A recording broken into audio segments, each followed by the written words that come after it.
Welcome back to the Gobby Gaffer and part 16 of this year's Grassroots to Goal Boots, starting here at Rochdale AFC. And with promotion finally confirmed, I've just had the email.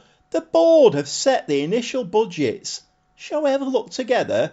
This will be very interesting because we are going to need some money, but of course, FFP, is it going to rear its ugly head again? We shall see.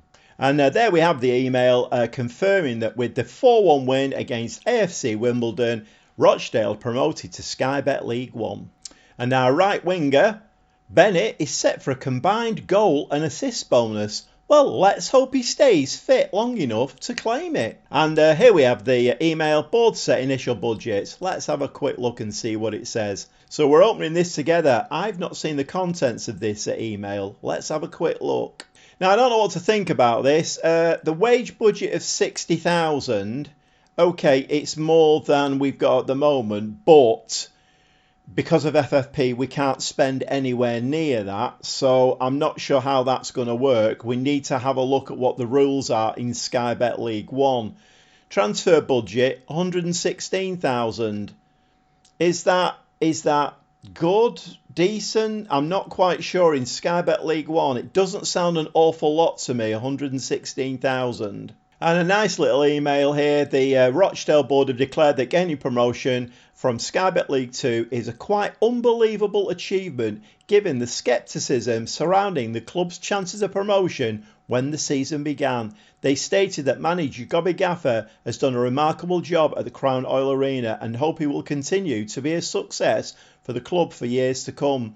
And I have been thinking about it, and I think I've forgotten about Tyrese Sinclair starting for me as a winger. And when I moved him to centre forward, that's when we started to be successful. He was banging the goals in. His goals have definitely been a big contributor. And I noticed in one of the games that I played off camera the other day, I actually played him back on the left wing for whatever reason. And, you get the linkage line between the fullback and the winger. And I thought, oh, okay then. So maybe before I arrived, he was playing as a left winger then. And there was that combination between the left wing and the left fullback. I, in my infinite wisdom, decided to move into centre forward. Gobby Gaffer tactics. I told you, it's all tactics and formations up here. There's no room for anything else. So that move, which, I instigated, actually proved to be a winner, an absolute winner for us. And, the proof is in the pudding. We've got promoted.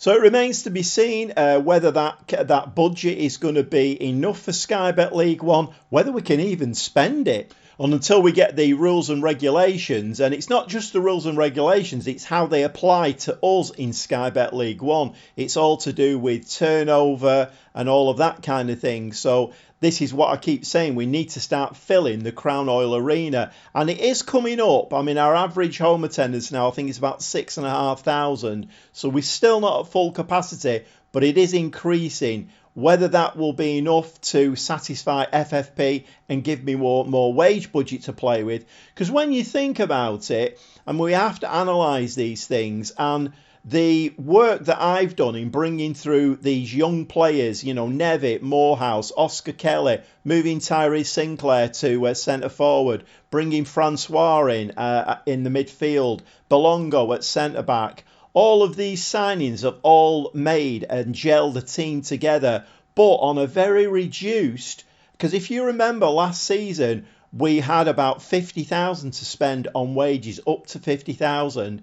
I was only allowed to spend 36,500. So basically, all that we've achieved has been done on a shoestring. It has kept us financially viable, there's no doubt about that, but the work that's been done behind the scenes in putting this team together and getting it playing as a really cohesive unit cannot be underestimated on limited finances. Okay, we have a game to play now coming up against Walsall and another one of Gobby Gaffer's bogey teams. Can we do a Swindon on them and beat them 3-1? I'd like to think so. This is not going to be a decider in whether we carry that shiny trophy away at the end of the season. So I'm going to go away and play this off camera. We'll be back very, very shortly.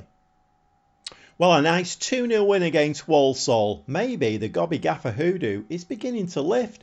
That's 2 wins now. 1 against Swindon, 1 against Walsall.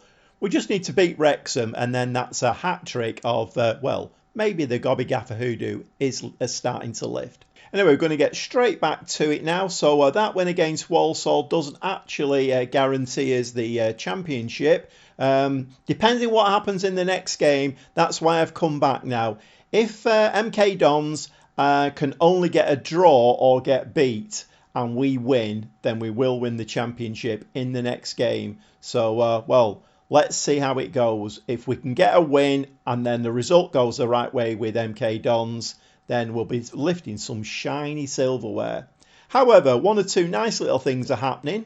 So AFC Wimbledon's Morgan Williams has scooped the Young Player of the Month award, but second is George Nevitt and third is Oscar Kelly. So a little bit of kudos there for our 2 young players. And this is very nice. I have to say, I've worked wonders with Rochdale this season, and the Manager of the Month has been going all over the place, except to me. Finally, I get some recognition. March Manager of the Month for Rochdale's Gobby Gaffer. Okay, we have had the email through. The Premier League have released their young kids. It's that time of the season, and I've taken them all on trial. There's 10 of them, and actually looking okay. I mean, this lad here, Ismail, 2.5 star with the potential to be 5, looking very, very good. 1.5, 4.5, maybe not so good. But again, another Zach Schwab, 18-year-old defensive midfield player, 2.5 with the potential to be 5. So there's some quite decent players here who we may well be having a good look at with a view to taking them on a full-time basis. And I was talking about my scouts bringing some good prospects in, and this is the calibre of player that my scouts are recommending now. Joshua Coyote playing for Rotherham, 3.5 star with the potential to be 5, transfer value of 50,000. So I've got some real head scratching to do. Well, mark my words, this is going to be a very tough game. Could even be tougher than the MK Dons game, because Gillingham, they want that 3rd spot. They want to get promoted. It's very nip and tuck. They're in the 3rd place at the moment. It's going to be a very, very tough game, this. And I have been thrown, 4 curveballs. We already had Devante Rodney out injured, but Sam Graham, Oscar Kelly and Cheggers all just before the game, all injured.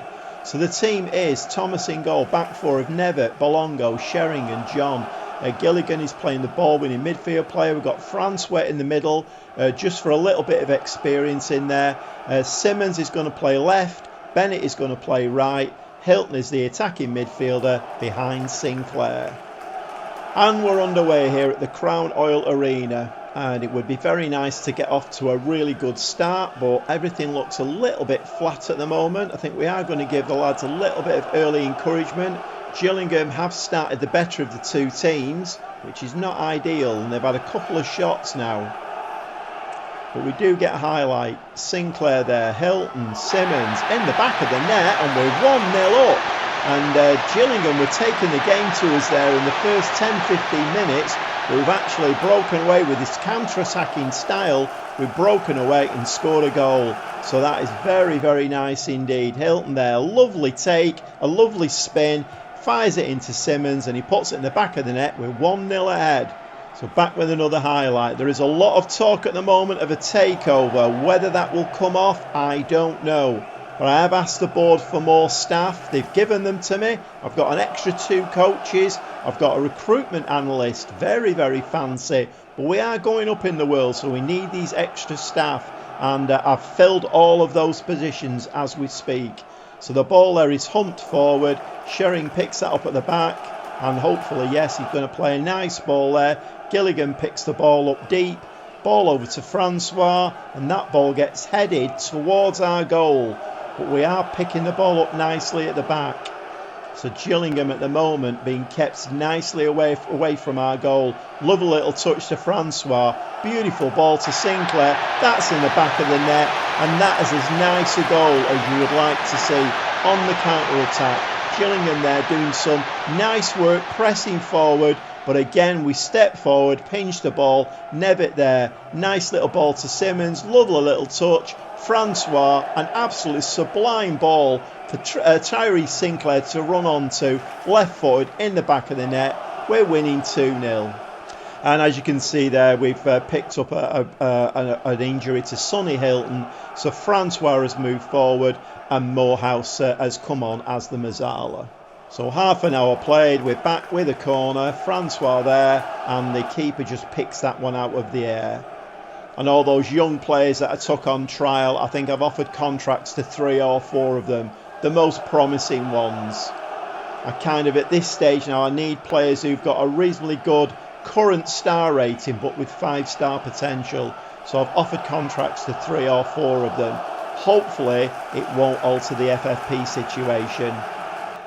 But players under 21 that are homegrown don't count. So I'm hoping that those players won't actually count in FFP. We are building up a nice pool now of young up and coming players, which is great. We are going to need the experience in there as well, but whoa, and Sinclair there just over the bar. Yeah, we are going to need the experience in the team as well to help these young kids along, but I think we're getting a very, very nice balance. So Gillingham now, I don't know whether to just drop a little bit to maybe just go balanced. Let's just move into half time with this 2-0 lead. Gillingham now moving the ball forward. Can somebody step in there and nick that ball? But Gillingham just playing it around confidently now. We have got a nice back line there at the moment. So Masterson now on the ball, plays it into the middle, and is he going to have a shot? Yes, he is. It's in the back of the net. I did expect Gillingham to score, and it is 2-1, and there's 10 minutes to half time, so not ideal. So I've just pushed the lines forward a little bit, squeezing that midfield space. They seem to have a lot of time to just... Oh, and that is a nice goal. Sam Sherring there, only his second goal of the season. And I was just about to say there that I'd moved the lines forward a little bit, squeezing that space in midfield. They did seem to have a lot of time then just to play that ball around. But that is a lovely header, and we get that 2-goal advantage back. It's 3-1 going into half-time. Gillingham now are playing with a lot less space in the midfield now. Like I say, I've moved the lines up a little bit, squeezing that space, and the ball is in the back of the net. And Kedra Simmons there with his 19th goal of the season. I brought him in as a backup striker, but he's been playing all around that front area. He's even played as an attacking midfielder. Those 4 positions, he can play in any of them very comfortably, and he's got a 19-goal return, which is absolutely brilliant because he's not played and started every game, but he does get a start this time with Oscar Kelly's absence. And I'm just going to say to the lads, that's as good a first half. Apart from the Gillingham goal, I just moved things around a little bit. We've got a nice kind of control in midfield now. The team is looking very, very fit. We've actually had a couple of weeks there where we didn't have any games. Stuck a couple of friendlies in there. We won those nice and easily as well. But this team is looking very, very good now. And obviously, we need to be looking out for the MK Dons scoreline. And MK Dons are winning 2-0. So as it stands at the moment, we are not going to win the championship today. Francois now with a corner, very low to the near post, and that is in the back of the net. Sam Sherring, 3rd goal of the season now. We're now comfortably 5-1 against Gillingham, and Gillingham will not be happy with this result. This is the last result that they wanted today. This is not going to help their promotion push one little bit. 62 minutes, couple of changes in defence. Ken Luck has come on at left back. and Baines has taken over from Belongo. All season I've been getting messages about him. He has played a lot of football, but I've been getting messages that he needs a rest. He has had 2 rests through the season, so I just need to ease off a little bit with Belongo. But I don't know whether you saw it there on the stats. Gillingham have had 9 shots and 5 on target. I mean, we've been clinical today, which, to be fair, in some of the games that we've watched, we have been a little bit lacking in the clinical department. But today, been absolutely clinical.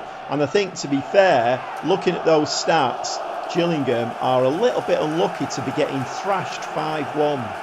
79 minutes, I've gone a little bit more cautious now. We've dropped the lines and we're just time wasting just to see the game out now. And Diallo and Bernard have come on. Those are my last 2 substitutions. And as the game is drawing to a close, Gillingham get a corner there, and inevitably it's over the top. Gillingham today have been a little bit unlucky, I think, if I'm going to be honest. A little bit unlucky. And the ball there is looped over the top, and unfortunately we don't get the 6th.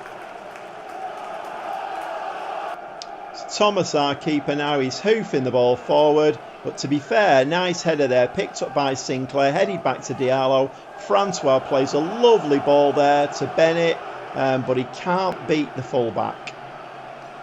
We do keep possession. Bennett again, nice take there, lovely footwork, and Bennett is looking rather tired. I think that's the 2nd time he's lost the ball in the last few moves.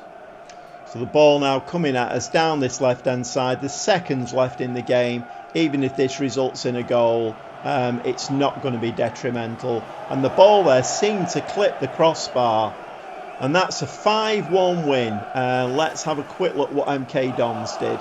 So MK Dons had a 2-1 win against Salford, who I think everybody have been shocked by Salford this season. One of the early season, they were predicted to get promoted, and they're struggling with relegation right down at the bottom. They've been there all season. However, let's have a look now. So we've got 3 games to play. There's 9 points to play for, and we are 8 points ahead of MK Dons in 2nd place. So there's just 1 point in it now. We could actually do this in the next game. And we have a crucial now away game coming up against Gateshead. But if we look at this schedule here, I mean, going back to, the last loss that we had was against Norwich in the FA Cup. After that, it's been absolutely all shiny green dots, which is amazing. And the run-in since the MK Dons 1-0 win, we've just been, pretty well unbeatable. Clean sheets are still hard to come by, but who gives a damn as long as we get that shiny silverware. And looking at the numbers, I think 3 points against Gateshead and we will be crowned champions. We'll see you in the dugout for this really important game, and hopefully some shiny silverware. We know we all love a bit of shiny silverware. We'll see you shortly. Well, welcome along to the Gateshead International Stadium. Very fancy. 11,000, nearly 12,000 capacity here at Gateshead. Whether we'll get that or not, I don't know. Our home gates, by the way, are coming up nicely. The last game against Gillingham, nearly 8,000 people turned up, so that's really good. However, more shenanigans. I'm getting more injuries thrown at me. We're having team meetings about players being unhappy. Team meetings about expectations for winning. So there's all sorts of shenanigans going on. But I think it's maybe a little bit too late to throw a curve balls at us. 3 more points and we are champions. And the team that I'm sending out today to try and do that is Thomas in goal, back 4 of Nevitt, Bolongo, Sheringham, John. Diallo is the ball-winning midfielder. Morehouse is going to play the Mazzala. Francois has had to push forward today. Hilton is actually out for about 6 weeks now. Simmons and Bennett on the wings, and Sinclair takes his usual berth up top. Okay, with only 2 minutes on the clock, and this is a story and a half.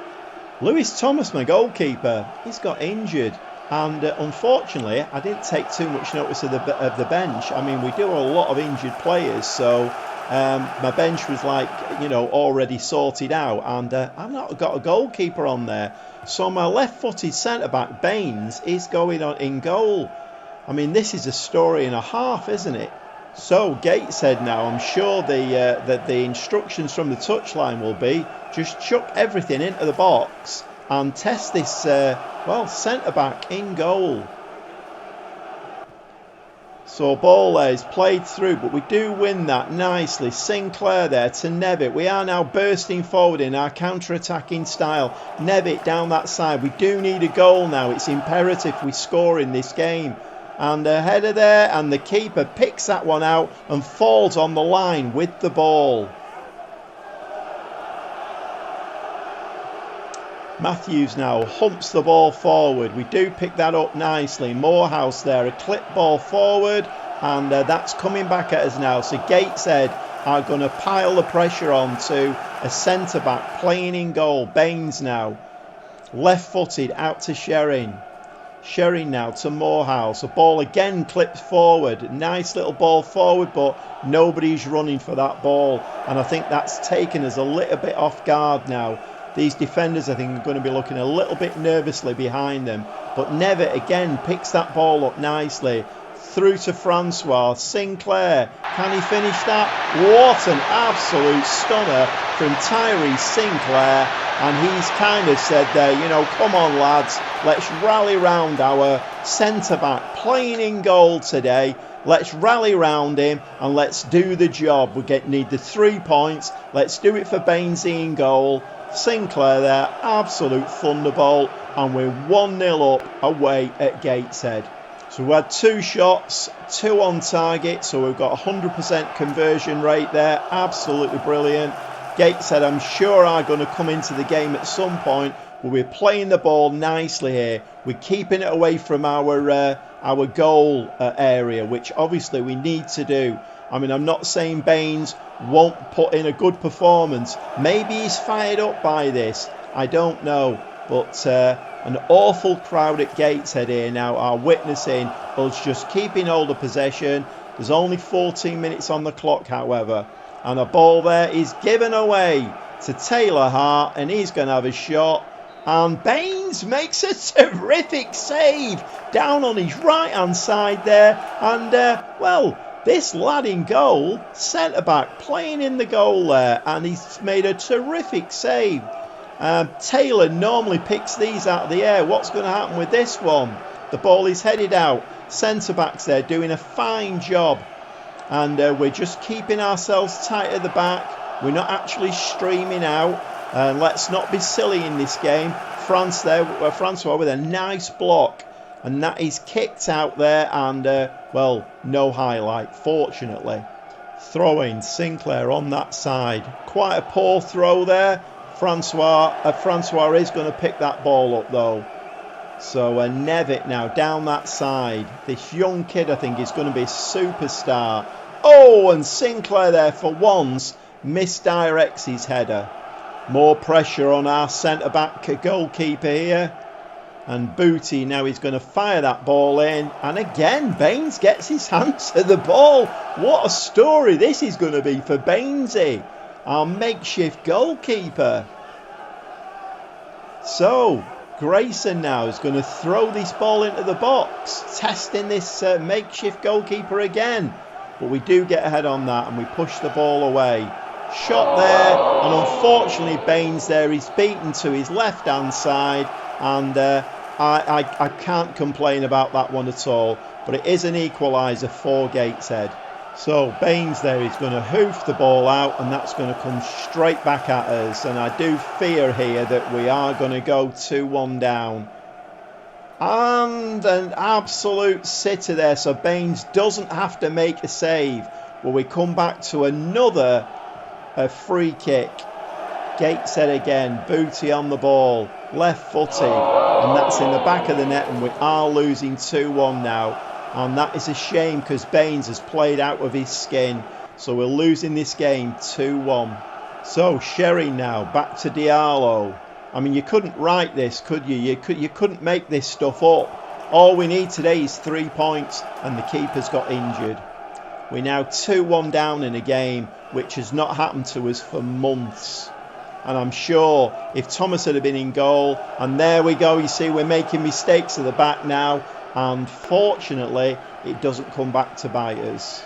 So we're going to give the players a nice little pat on the back there and say, come on lads, we can do this, let's get the 3 points. Not quite sure what I'm going to do here. I think I might push the lines up a little bit more, and let's see if we can let's go attacking. Let's put some pressure on.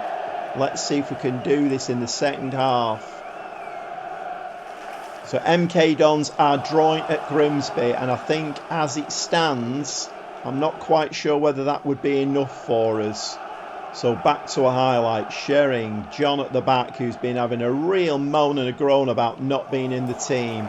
John now passes to Shering. Shering, we do need to not make... I mean, we're making so many mistakes in defence. This defence has been absolutely brilliant. And Gateshead now are 3-1 up. And this is all down to the goalkeeper getting injured. Our defence is just making so many uncharacteristic mistakes in this game. This is just ridiculous. And Gateshead now have really got the tails up. We are really demoralised. Ball there is tipped over, and there's a penalty being given, has there? No, it's no penalty. Belongo now at the back. This game, I think, has now slipped away from us with 3-1 down. And don't know how bad the injury is to Thomas.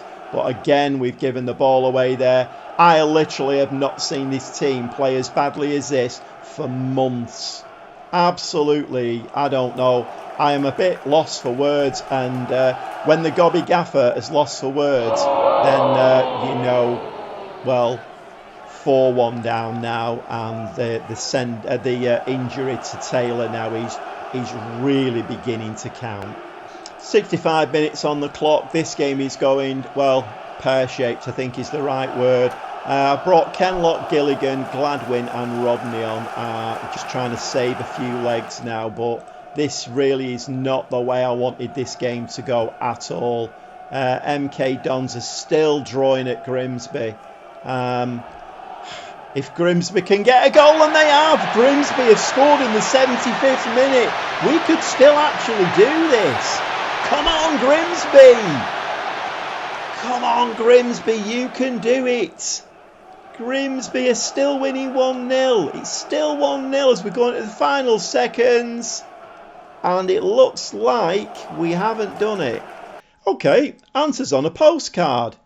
We lost that game, but we've actually got 93 points. MK Dons, with 2 games to play, are 8 points behind. There's only 6 points to play for. So we are actually champions, but no trophy lift. Is that going to have to wait till a home game to do the trophy lift? I mean, it would make sense, and that would be quite nice. Maybe we have to wait.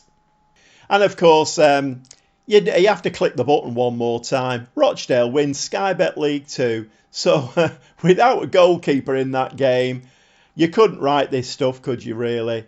Without a goalkeeper, we got absolutely battered for the first time in months, but we actually do win Sky Bet League 2. MK Dons didn't win that game against Grimsby. So it looks like the trophy lift is going to have to wait to the next game, which is, well, weirdly, it's against Grimsby, but it's at our place. Hopefully, at the end of the game, we will get the trophy lift. Well, after the weirdest end to a season I think I've ever witnessed, yes, we lost the last 3 games. The Grimsby game, we lost. Grimsby actually did us a real favour in beating MK Dons to actually confirm the fact that we'd won the league. But yes, we lost the last 3 games. The number of injuries, I mean, the queue outside the medical room, I very, very nearly couldn't put a bench together. It was that bad. Our main goalkeeper obviously got injured. I was able to put a decent keeper in there, but I've been fighting with him all season, and he was very, very disgruntled. His morale was rock bottom. And so just about putting a bench together, we lost the last 3 games. Very, very strange. put a little bit of a damper on the season, and sadly, no trophy lift. Very, very weird. Bit of a glitch? I'm not sure. I would have loved to have had that trophy lift. So there we have the final table, and actually, after the run that we've been having, all those shiny green dots, those last 3 games really put a dent in our points total. We finished on 93 points, and what should have been a runaway lead at the end of the season actually was only 2 points by the end of the season. MK Dons did actually win their last game. So 93 points for us, 91 points for MK Dons. Gillingham did actually get that 3rd promotion spot with 83, and that sees Bradford, Wrexham, Harrogate and Morecambe in the playoffs. So that small squad that I'd been a little bit wary of when the young players went out on loan, McDermott got took back off his loan, and we were down to not the bare bones, but it was a very small squad. But we managed, unfortunately, we managed to get the points, enough points to actually win the league. So I think we should all be very, very happy about that. And I mean, normally I would be like, getting no trophy lift, having no trophy lift is a real downer for me. I love seeing that trophy lift. It really finishes the season off nicely. I will be able to put the trophy on my wall, but we didn't get to see it lifted. And losing those last 3 games really took the shine off. However, we have to draw a major line underneath that. And we're now in Sky Bet League 1. We're a Sky Bet League 1 team. I've got some new young kids coming in who look terrific. And we're going to have to see our FFP sorts out our financial situation and see what money we can actually spend on wages. And that's going to be very, very critical to get out of Sky Bet League 1 and to get into the promised land of the Championship. Can we do it? Well, I'm going to go away now and scratch my head, see what players I can bring in, see how these finances work out, and let's try and build a team that can challenge in Sky Bet League 1. We'll see you very, very shortly for the next episode, where the Gobby Gaffer tries to do something for Rochdale that they've never been able to do before. Yes, get them into the Championship. Let's see if we can do it. We'll see you very shortly.